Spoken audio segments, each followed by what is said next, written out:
Flash Info de ce lundi 27 juillet 2026. À la une, le RDPC affiche sa démonstration de force à Bafoussam lors d'un giga meeting de remerciement au président Paul Biya après l'élection du très honorable Théodore Datou à la tête de l'Assemblée nationale. En parallèle, l'église évangélique du Cameroun publie les nouveaux placements des ouvriers ecclésiastiques à l'issue du conseil synodal général. En religion, le camp régional des moniteurs du culte d'enfants de la région synodale du Konki s'est achevé ce dimanche à l'école pilote de Mbo après une semaine de formation spirituelle pédagogique et de communion fraternelle. À l'issue du conseil synodal général de l'église évangélique du Cameroun, les placements des ouvriers ecclésiastiques et du personnel laïque ont été officiellement publiés, marquant les nouvelles affectations pour la prochaine année ecclésiastique.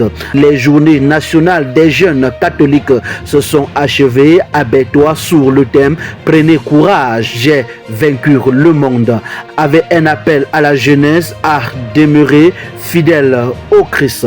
En société, le ministère des Finances lance la deuxième phase de l'audit des allocations familiales. Les agents publics concernés ont jusqu'au 15 août pour se faire recenser sous peine de suspension des allocations.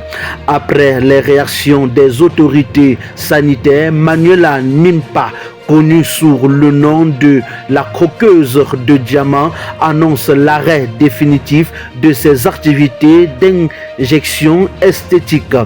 Le ministre de l'eau et de l'énergie a échangé avec le chargé d'affaires des États-Unis afin de renforcer les partenariats dans les secteurs de l'eau et de l'électricité. Des ingénieurs de la Camwater participent en Chine à une formation sur les énergies propres et les technologies appliquées à la production d'eau potable.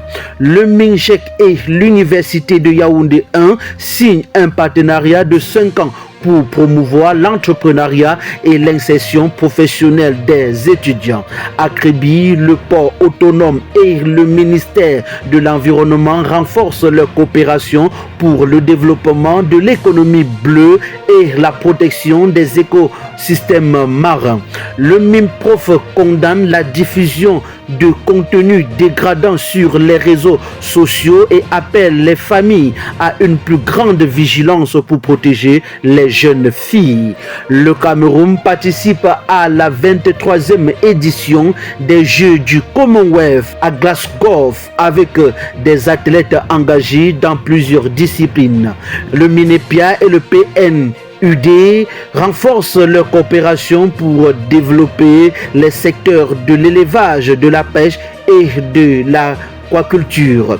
Le ministère des Arts et de la Culture met en place un cadre permanent de dialogue avec les éditeurs afin d'accompagner la réforme du secteur du livre. Le Cameroun et la Chine réaffirment leur coopération militaire à l'occasion du 99e anniversaire de l'armée populaire de libération de Chine. Le RDPC annonce une campagne nationale d'inscription sur les listes électorales du 1er au 31 août en préparation des élections législatives et municipales de 2027. À l'international, le Mali et le Maroc signent 21 accords de coopération dans plusieurs secteurs stratégiques, notamment l'énergie, la santé, l'agriculture et l'enseignement supérieur. Au Gabon, le président Brice Clotaire Oligui Nguema se félicite des résultats de sa visite en France, marquée par un important accord sur la transformation locale du manganèse. En Guinée-Bissau, l'opposant Domingos Simeos Pereira est autorisé à se rendre au Portugal pour recevoir des soins médicaux.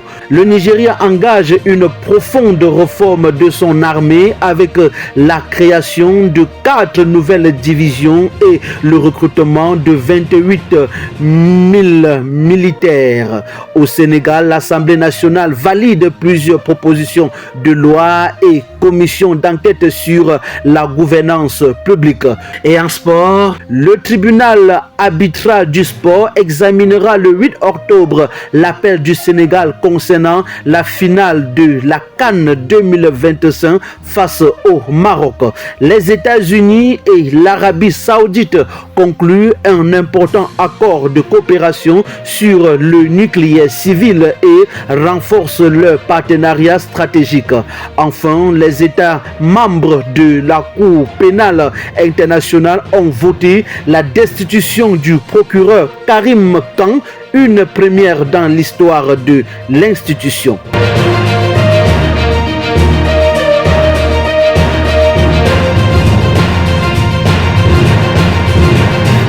C'était le Flash Info de ce lundi 27 juillet 2026 sur Kairos Info. Chaque info compte. Merci de votre fidélité. Excellente journée à toutes et à tous.